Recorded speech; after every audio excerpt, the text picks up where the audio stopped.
चेतन तुषार प्रस्तुत. गुरुर्ब्रह्मा गुरुर्विष्णू गुरुर्देवो महेश्वरः गुरुः साक्षात् परब्रह्म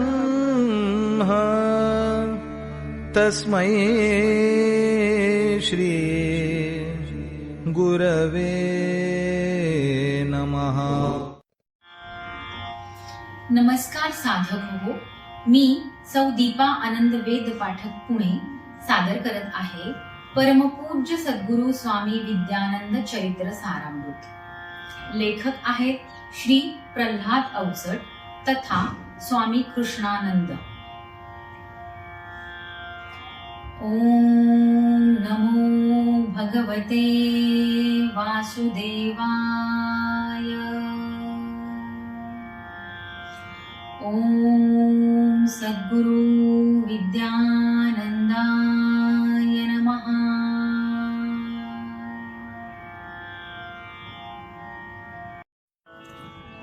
पर्व 11 सर्ग 3. विराट विश्वामधिया भरली तत्वे 5 महान. प्रत्येकाचे रूप आगळे कुणीना थोर निसान. पृथ्वी आप तेजनि वायू तसेच ते आकाश. या सर्वांना व्यापून उरते तेज ते चिदाकाश. मूळ तत्व जे तेज तयाला परब्रह्म ते म्हणती. चिद्विलास तो या ब्रह्माचा पंचतत्व ही होती. दिसे भासते विरळ तत्व ते आकाशाचे रूपे. सूक्ष्म जरी जे तरी तया ते अल्प ही जडता येते. वायू नामे तत्वची दुसरे जडता घेऊन वाहे. भ्रमण करीते सातत्याने विश्वी भरुनी राहे. तेजाला या अग्नी म्हणती उष्ण तत्व ते आहे. पोषण शोषण सर्व जीवांचे कार्य तयाचे आहे. आपतत्व ते ओघ घेतसे सागर दृश्य स्वरूप. अग्नी वायू संयोगातून मेघ घेतसे रूप. विशाल जडता धारण करुनी पृथ्वी धराती होई.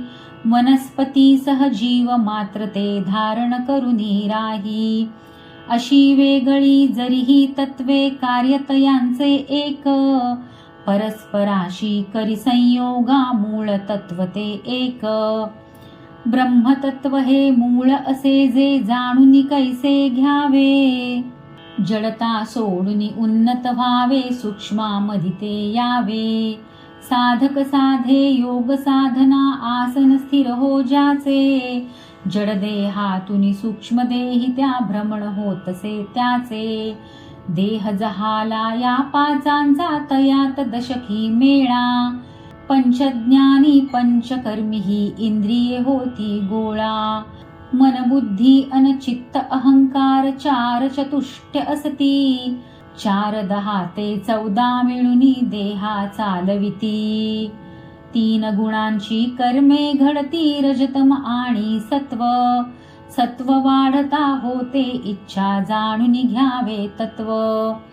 इच्छा तेथे मार्ग सापडे सद्गुरु प्राप्ती होते. बद्ध जीवाची मुक्त प्रवासी वाट सुरुती होते. 2 मार्ग ते ह्याच प्रवासी 2 तयांची गती. एका म्हणती पिप्पलिका अन विहंग दुसऱ्या म्हणती. मुंगीस म्हणती पिप्पलिका अन विहंग म्हणजे पक्षी. दोघांचे ते ध्येय एकले एक साध्य ते लक्षी.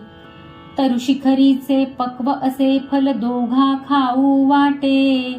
दोघे जाती फलास लक्षुनी निज सामर्थ्या वाटे.